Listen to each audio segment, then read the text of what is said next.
Hi, and welcome to this tutorial on how to do a halving joint. A halving joint is simply the thickness of a timber notched out of both sides of the timber, let into each other to form a strong corner joint like so. This joint is widely used on pans which roofs are built on. Okay? To start your joint you will need tools. The tools you will need for this is a bench hook, a tenon saw, a marking gauge, a square, a tape or rule, and the most important of all, a pencil. Now we know our tools, and it's time to mark our timber. First thing, using your measuring tape, measure your piece of wood.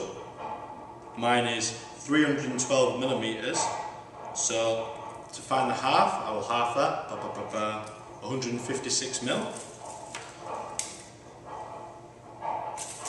Okay, with our mark, we'll now square the timber using a square, making sure that the side of the square is pushed hard up to the timber at all times.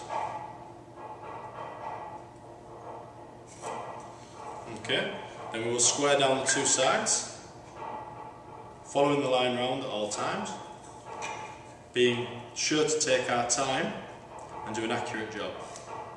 Okay? We now need to cut, so we've got two pieces of timber, so we can form our joint like so. Now take your bench hook, noticing that there's two sides. You should have a step in, where when you're cutting, you can let the saw run down the side. There are left-handed and right-handed bench hooks. A right-handed bench hook will have a gap on the right-hand side, a left-handed bench hook will have a gap on the left-hand side. Me being right-handed, mine's on the right.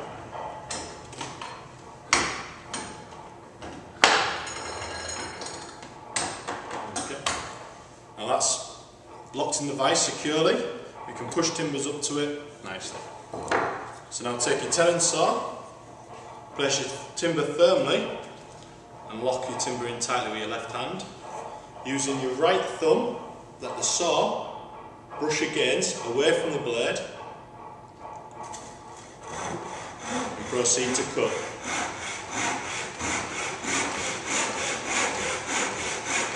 Some key points to sawing is to make sure your finger follows down the side of the saw.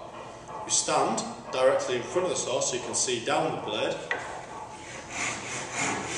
and never push the saw.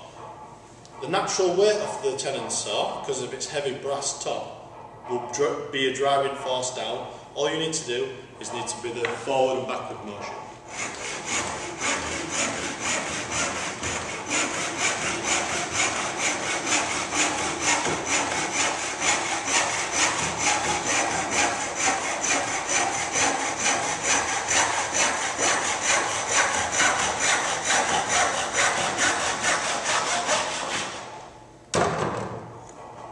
So now you should have two pieces like so. As you can see, we have two notches on the timber, which are the exact width of the timber, like so. When picking your work, ready to mark, make sure you check for defects. As you can see with this, there is some knots on the back, and these sides are perfect. No defaults at all, so we're going to use that side. First thing we need to do is mark for face side and face edge. So I think I will take these as face side, so we put like a little fish mark on, and on face edge you just put a little V, like so. This is so you work from the same side on both pieces of timber, so no matter how deep you go on this one, you will go the opposite on the other, so they'll always make a perfect match.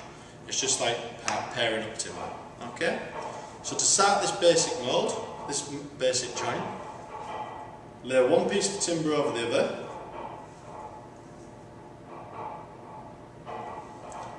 and put a little pencil line, and square this round, and square roughly halfway down your timber too.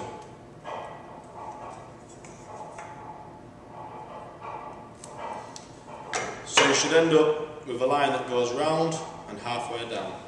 Okay? Do the exact same, but on the opposite side of the timber. Because if you look, when your timber goes together, it goes like so. So, you need to have a notch out at the top and a notch out at the bottom. If you notch the same pieces, you'll end up like that, and they might not be 100% accurate. So, we need to first find the middle, so that we can cut down the middle of the timber. So we're going to measure this, and mine measures 32mm, which in my calculations is 16mm. A little line, and then we're going to introduce a new tool called a marking gauge. With the marking gauge, working from your face side, because we're going to work from the face side on both, lay the shoulder off the marking gauge up tight to the timber, which once undone means this is adjustable. Using the spike, I want you to place that into the line that you've just set and then tighten up. Okay? To check you are in the middle, you can spike it in from one side and spike it in from the other side, and they should go into the same hole. Mine is just slightly off, so I'm going to just adjust it.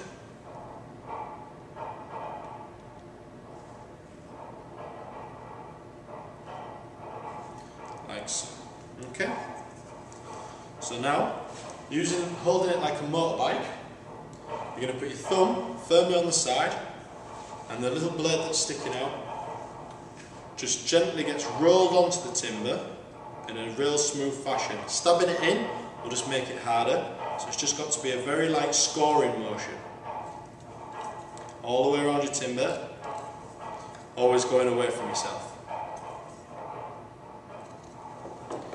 Once this is done, you can then follow around with a pencil line into the groove you've made. Okay, obviously do the exact same for both pieces of timber, and I'll show you how to cut it. Cutting along down the grain is always considered quite difficult. So the easiest way to do this is the 3-cut motion, where you place your timber in at a 45-degree angle. Using your tenon saw, you're going to cut from your bottom line to this corner. That's all. You're going to do a triangle cut. I'll show you.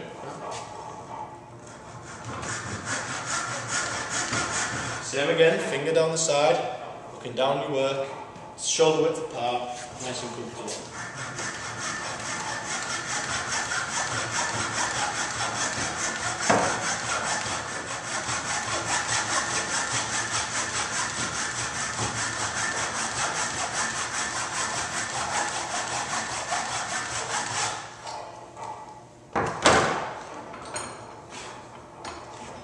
At the moment, I've now just cut a diagonal line inside the middle.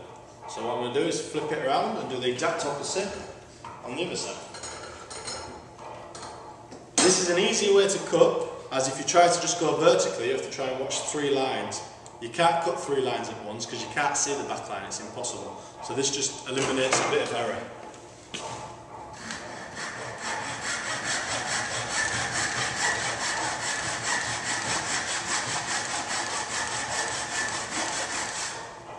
Okay.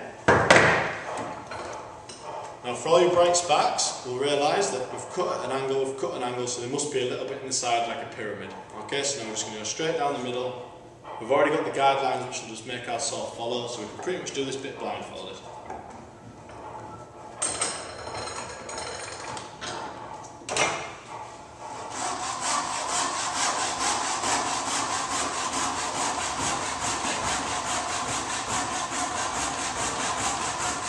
Taking our time to check the lines,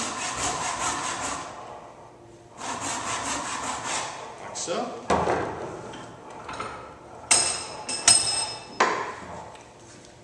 Place our bench hook back in the vise, nice and secure, and now we've got one last cut to go vertically down.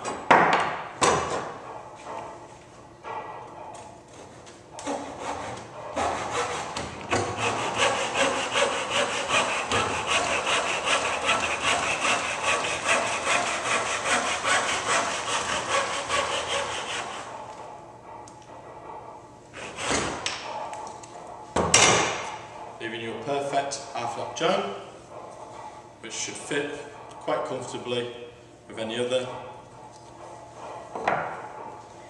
leaving you just to do your other half, lock them together, job done. Well done. Any questions? Come and see me.